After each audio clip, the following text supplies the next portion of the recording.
Since 2012, I've been a member of a informal bi-state working group that is laying the foundation to employ coastal marine spatial planning in Long Island Sound. And given the nature of Long Island Sound, we knew from the start that we would need to be able to pull in all of the agencies and organizations that had a stake in the Sound and help them develop a meaningful working relationship on this topic. Long Island Sound is a shared water body. It's jointly and independently managed by the states of Connecticut and New York. It also geographically falls under two regional planning bodies, and it's an estuary of national significance under the EPA National Estuary Program.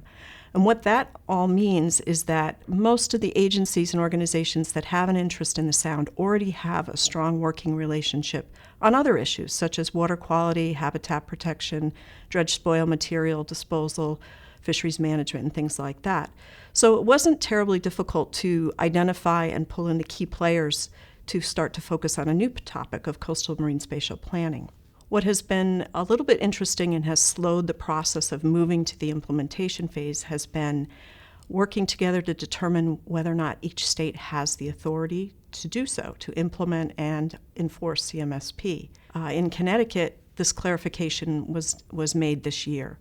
There was legislation that was passed last year in the Connecticut General Assembly, which then was passed this year, finally, which gave the authority to the Connecticut Department of Energy and Environmental Protection, gave them the authority to undertake CMSP planning in Long Island Sound.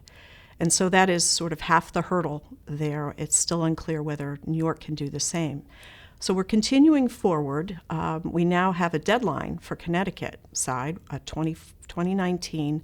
A committee is being established, which will include some of the working group members, and to the extent possible, it's going to involve New York, to develop the strategy looking at how we're going to guide our future uses of our Sound, the Sound waters and the submerged lands. The legislation, because it's a little unequal still, does make it a little difficult as we move forward. We're looking at things about how do we continue this work with all of the agencies involved on both sides of the Sound, advancing it on a bi-state manner, even while we have to deal with the political process in each of the states. From the state's perspective, one of the drivers in our area, because we don't have the possibility of, say, wind farms, is moving energy from Canada and New England to New York.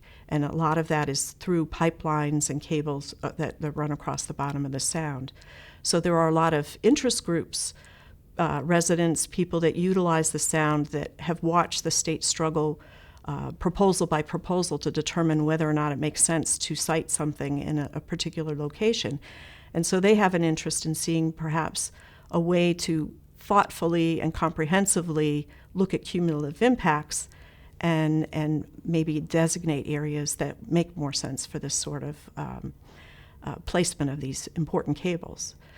So it makes sense to bring everybody's perspective to the table and make sure that everybody's voice is heard, and then you can make thoughtful decisions going forward. So by seeking to build these working relationships and building that trust and holding those discussions with agencies, organizations, and any stakeholder that needs to be involved in these decisions, I think we can only see that it could lead to greater success.